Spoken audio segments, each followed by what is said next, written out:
We're here in the boondocking mecca of Quartzsite, Arizona, but we're not out off the grid. We're here in a full hookup RV park. The reason we're doing that is because we're here with friends who've never actually done real boondocking before, and they're a little concerned that they won't have the resources or experience they need to do it successfully and comfortably. Well, we're going to show them how being here in this park not only allows them to refresh their resources, but kind of to go on a test boondocking run with a safety net.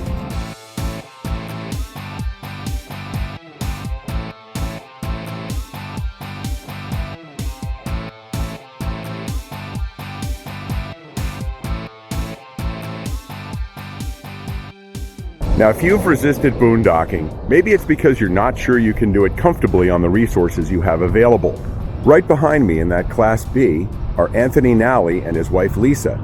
He's the creator and producer of our TV show, The RVers. Now, they've been off-grid to some extent before. While they travel across the country, they stay at truck stops and places like that where they're not hooked up.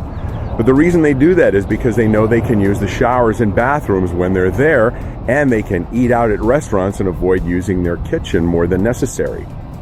Also, the Class C that's parked alongside us belongs to Matt, the lead singer in Anthony's band. That's his rig over here, and he's in the same situation. He's done the same sort of dry camping without actually going boondocking out off the grid.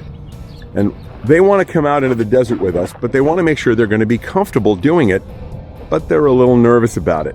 So while we're here, we're giving them some tips that'll help make their experience more successful, and that goes beyond just making sure that they go out there with full fresh water and empty black and gray. We're also giving them a tip that you can use to find out how comfortable you'll be and for how long. What we've done is we've had them practice here with kind of a safety net. We're all fully hooked up here to water, sewer, and electric. And what we've had them do for the last few days is close the gray valve, turn off the fresh water, and shut off the power at the circuit breaker on the pedestal. Now, of course, their black valve is always closed. That's a given. So for all intents and purposes, they're boondocking right now. They have no water coming in or out and no power coming in. And lastly, we told them that while they're here, they cannot use the bathroom here in the RV park. No showering or using the bathroom off their rig for any purpose. Now, one other thing that's going to happen when we're off grid, we're going to be far enough away from civilization that there won't be any restaurants nearby. So they need to get used to working in the kitchen, preparing food, washing dishes, and everything else. So we're simulating being off the grid here by only using the resources we have. No laundry being done, no restaurants, no outside bathrooms, nothing. And they'll find out each day how they're doing. We've been watching to see what their freshwater level is like, what their gray level is like. And each day, as we see, we're finding out how many days they can stay off grid. Now, water is the bigger issue for boondocking, actually, not just power. Power is important as well, but it's easier to replace. Even if you don't have a large battery or solar bank or a built-in generator, small portable generators are easy to come by, not that expensive, and a way to quickly replenish power if you need it. But water's not so simple. If you're not staying anywhere near where you can take a bladder out and go refill the tanks remotely, or a blue boy to get rid of gray water, that means you're going to have to move your rig, maybe before you're ready to.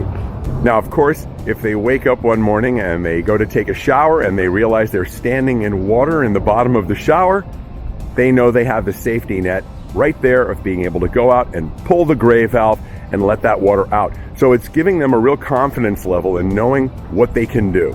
We're going to be leaving here and taking them out into such a beautiful place that we think they're going to decide that the sacrifice of being very careful with water is worth it. We really don't think it's a sacrifice at all in the end. It trades being lined up in a row of RVs in an RV park and paying fairly handsomely for it to staying for free in a really beautiful place where it's a lot more quiet, and that's the way we prefer to do it. So if you haven't been out boondocking yet, we highly recommend it. We always tell people who are nervous about boondocking that once you try it, you'll love it. But here's a little tip for how to do it with a safety net to make sure that you're comfortable when you get out there.